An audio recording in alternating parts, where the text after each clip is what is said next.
warahmatullahi wabarakatuh. Saya Siva Puspitasari, perwakilan dari kelompok 1 yang beranggotakan 6 orang. Di sini kami akan menjelaskan mengenai penyakit rematik.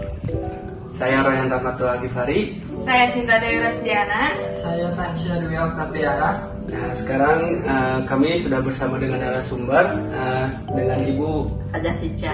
Dengan Ibu Hajah Cica. Ya, mungkin di sini kami akan berbincang sedikit mengenai penyakit rematik ya dan pengobatan yang dijalani oleh Ibu narasumber. Mungkin untuk pertanyaan yang pertama akan disampaikan oleh Sinta. Sebelumnya Ibu pernah periksa mengenai penyakit rematik ini? Pernah. Lalu gimana rasanya itu pada penyakit itu? Rasanya pegal-pegal, sakit pinggang, nyeri lutut, tangan, terasa sakit.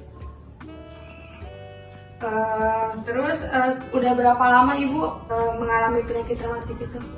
Kurang lebih 1 tahun. Kalau biasanya Ibu mengonsumsi obat apa?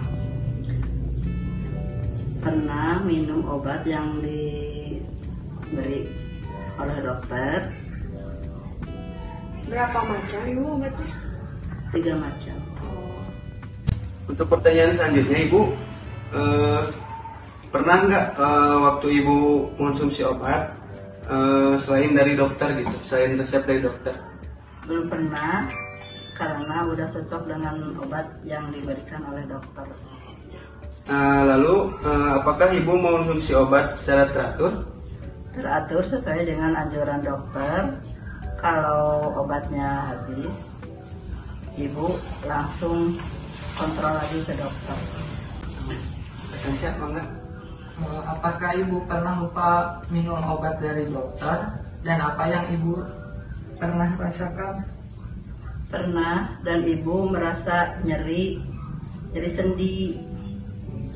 Apakah Ibu tahu bahwa obat rematik itu tidak boleh ditinggal? Setahu Ibu obatnya harus dihabiskan, tetapi tidak tahu bahwa obat rematik itu tidak boleh ada yang terlewat. Ibu, ini ada sedikit poster yang kami buat untuk menambah pengetahuan Ibu mengenai penyakit rematik itu. Bisa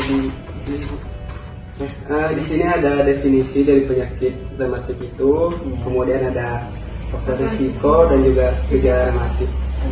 Mungkin diharapkan media ini bisa menjadi pembelajaran bagi Ibu dan bagi kita semua. Ini contoh yang terkena rematik dan ini yang normal. Ya, mungkin sekian wawancara kami bersama dengan Ibu Hajah Cica. Terima kasih sebelumnya Ibu setelah bersedia berwawancara dengan kami. Untuk penjelasan lainnya akan dijelaskan oleh rekan-rekan yang lain. Saya Siva Puspitasari. Saya Nintani Hoirunisa. Saya Aulia Siti Fatimah. Di sini kami akan menjelaskan mengenai penyakit rematik. Jadi rematik adalah suatu kondisi atau suatu penyakit yang ditandai dengan nyeri dan peradangan pada sendi. Di mana rematik ini merupakan kondisi autoimun, yakni yaitu kondisi di mana sistem imun tidak dapat mengenali sel tubuhnya sendiri. Penyebab dari rematik itu sendiri yaitu di mana sistem imun tidak dapat membedakan antara sel tubuhnya sendiri dengan benda asing, sehingga sel tubuhnya sendiri itu diserang oleh sistem imun kita. Khususnya yaitu jaringan sinovium, yaitu lapisan tipis yang menyelimuti sendi. Ini saya akan sedikit menjelaskan tentang gejala rematik. Gejala rematik umumnya pada masing-masing penderita itu berbeda-beda karena setiap imun orang itu berbeda-beda. Gejala yang paling umum diantaranya yang pertama nyeri sendi, pembengkakan pada sendi, kekakuan pada sendi, hangat dan kemerahan di area sendi, dan kelelahan, demam, dan penurunan berat badan. Risiko penyakit rematik, ada beberapa faktor yang dapat meningkatkan risiko penyakit rematik. Yang pertama ada usia, semakin bertambahnya usia dapat meningkatkan penyakit rematik. Yang kedua ada jenis kelamin, perempuan lebih beresiko terkena penyakit rematik. 3 ada infeksi, dan yang keempat ada faktor lingkungan seperti paparan asap rokok dapat menyebabkan penyakit rematik.